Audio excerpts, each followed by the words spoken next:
ating mga nagbabagang balita. Pinoy kasamang namatay sa pagsabog ng fuel truck sa Riyadh. 11 pang OFW ang sugatan. Magkapatid na suspect sa brutal na pagpatay sa UST Cum Laude, Calabozo. Libo-libo humabol sa pagdalaw sa mga patay sa Manila North Cemetery. Sangkong na ipinanganak sa sementeryo, gustong pangalanang Unday.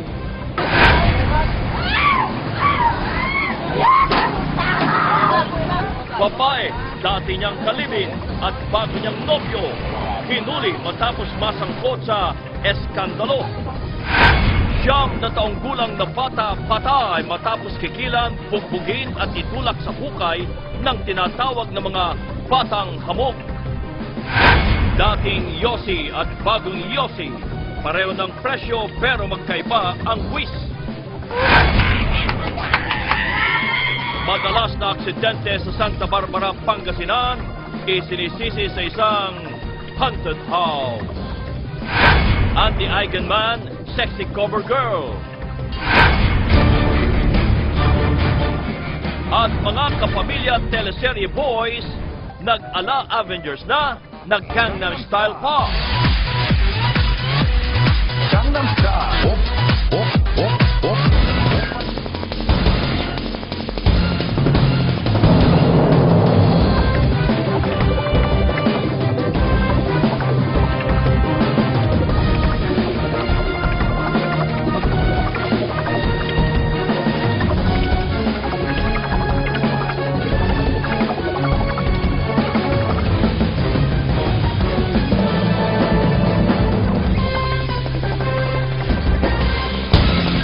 Live mula sa ABS-CBN News Center, Manila, ito ang TV Patrol! Magandang gabi bayan! Kinumpirma ng Embahada ng Pilipinas sa Saudi Arabia na may namatay na isang Pinoy sa pagsabog sa Riyadh kahapon.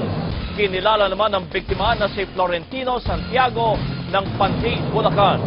11 pang Pilipino ang sugatan din sa aksidente.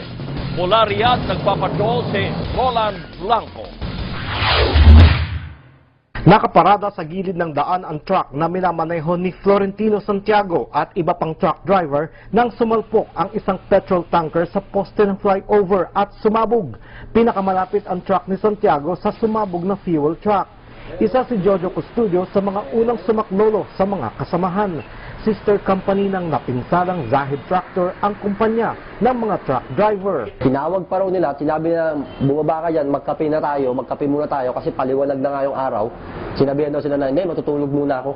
Ayon sa embahada, mismong ang bayaw ni Santiago ang kumilala sa kanyang bangkay sa morgue ng Shumacy Hospital. Sa higit 100 taong nasaktan sa insidente, 11 ay mga Pilipino. Binisita na ng mga tauhan ng Assistance to National Section ng embahada ang mga biktima na nakakonfine sa 4 na ospital sa lungsod. Ang isa sa kanila ay nasa critical na kondisyon sa National Guard Hospital. May panawagan naman ang kaibigan ng biktima kay Ambassador Ezzedine Tagu. Hihingi ko lang namin sana kung sa embahada natin na matulungan po itong taong to. Gawa kasi ng pabakasyon na sana rin ito. Yung kumpanya hindi naman gaanong naalagaan sila, gawa ng hindi rin sila nakakapag-sahod ng on time. Nagpasabi naman ang Philippine Overseas Labor Office sa Riyadh na bibisitahin nila ang mga kababayang nasaktan para ipaalam sa mga biktima ang mga kaukulang suporta mula sa OWA. Roland Blanco, Patrol ng Pilipino, Riyadh, Saudi Arabia. Inihabilin pa ni Florentino Santiago sa asawa niya ang kanilang mga anak ilang araw bago siya namatay sa pagsabog sa Riyadh, Saudi Arabia. Ngayon, nangangamba naman ang kanyang asawa kung paano bubuhayin ang mga anak ngayong wala na ang kanilang padre de pamilya. Nagpapatrol si Henry Obaga Diaz.